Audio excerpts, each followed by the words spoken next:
Here we go. Hi, this is Ryan with Best Delegate, and I'm here with Ronny Heintze, the Secretary General of the National Model United Nations Conference. Ronny, thank you for having me visit. Ryan, very nice meeting you. How are you feeling? What's going on right now in the conference? We're in the middle of it.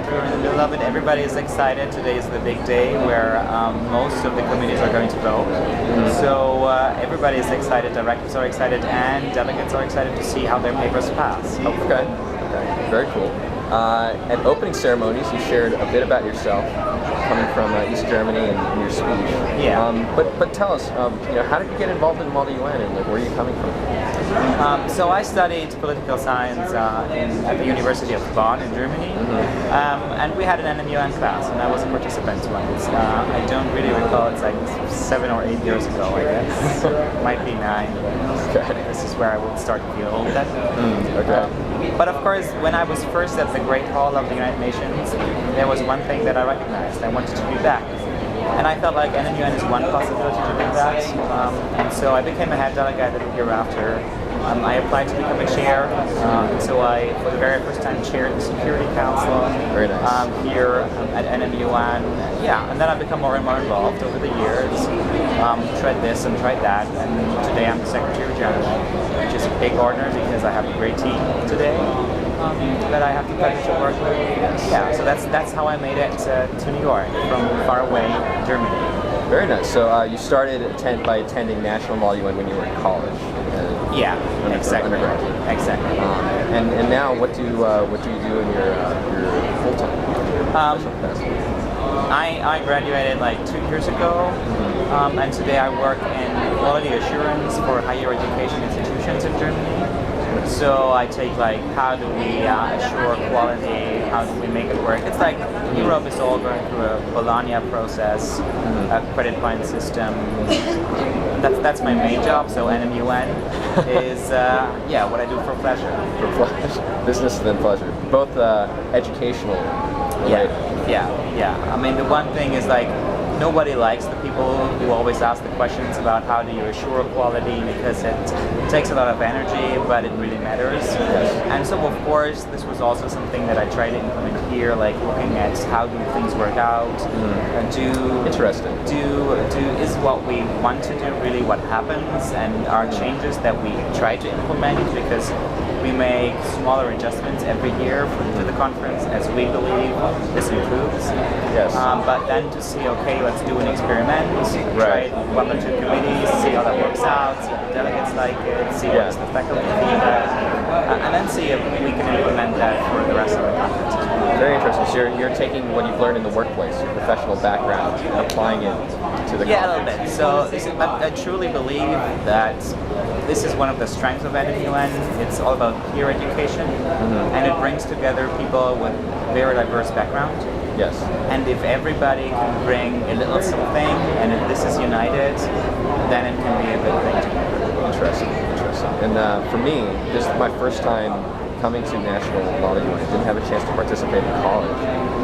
And I've been noticing the differences, I think, between National MUN and the conferences, at least that I attended in college. And it seems there's like 2 different groups of schools that attend nationals versus, say, like the conference hosted by Harvard or the University of Pennsylvania. In your experience, like what would you say NMUN focuses on, emphasizes values that makes it different from other organizations? What I've always seen as one of the strengths and one of the things that is very unique about NMUN is we try to be as close to the United Nations as possible, which is very interesting if you try to make this work in a conference of this size. Right.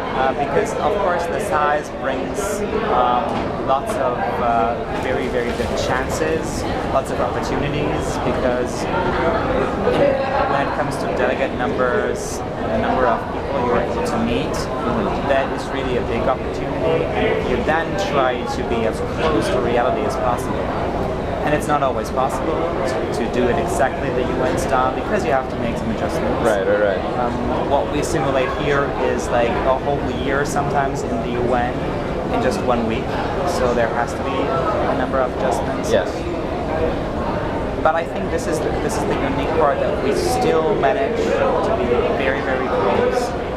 and giving the opportunity, of course, to see the real United Nations. Yes. Because I think NMUN is very much about spirit, about getting the idea of the United Nations, and it feels totally different if you sit in the Great Hall of the United Nations and then discuss the issues and then talk about issues that matters to us, because it feels different, and so you get another message, and I think this is very helpful to convey the spirit of that.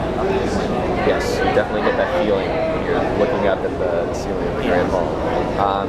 And it's, when you say, so the conference, it seems it values realism. And from what I've noticed is that of the conference is very, the substance is very robust, and the conference seems more academic than what I've noticed at other modern conferences. And what I've noticed is that you have more faculty advisors here than I've seen at any other college conference. And apparently it seems that for a number of students, this is part of a class. It's part of their learning about the UN, and then they come to NMUN to like really be the keystone in their experience. So it feels like a very, let's say, professor-driven conference. No. In some parts that is very true, but we do have both. We have students that come from classes, but also we have a lot of clubs that are student run.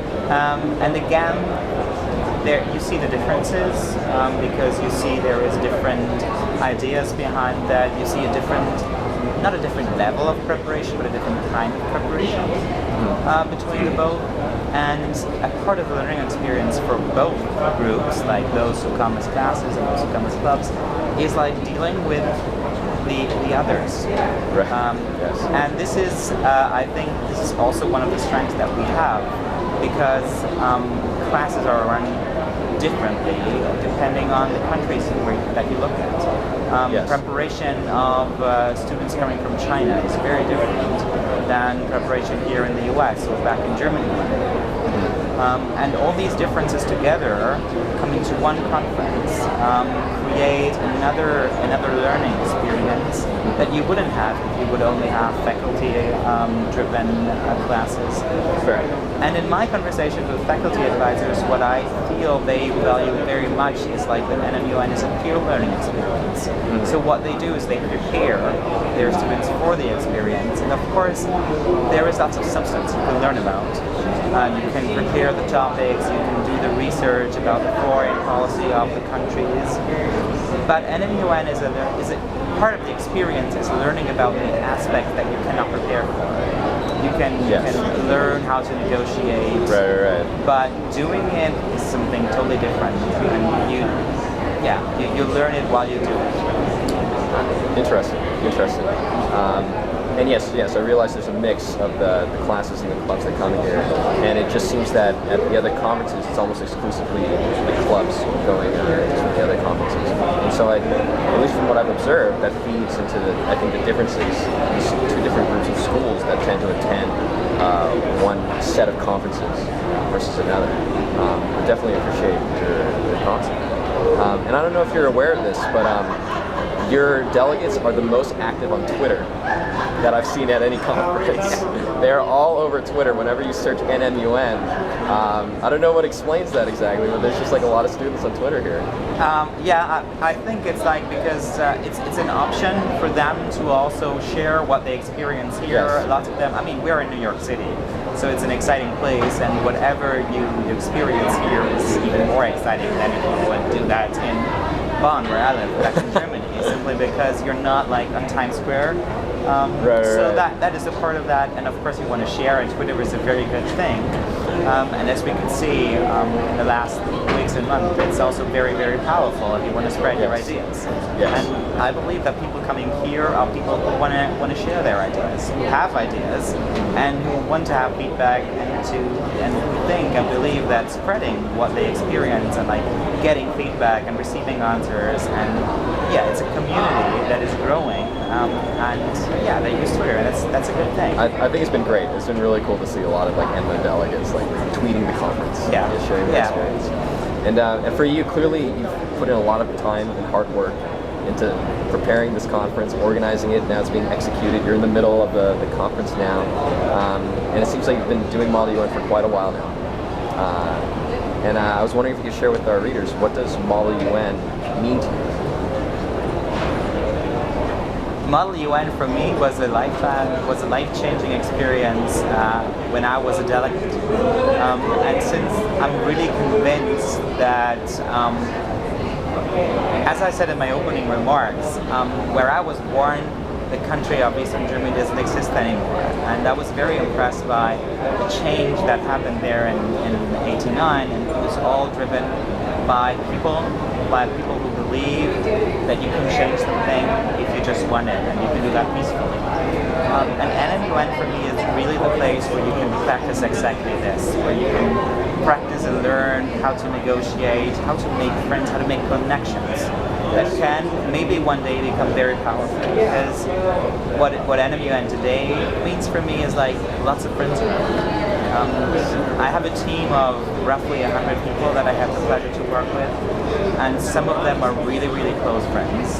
Some of them have to be really close friends, because if you are on the phone at 2 in the night, because we prepare, like, we have people living in California, people coming from Beijing or living in the Philippines, and we all work together, and so coordination, like communication is an issue. You're basically running a global company. Yeah, and you really have to, you become close friends if you decide, yeah, I'm going to stay awake until 2 in the morning so we can have this phone conference.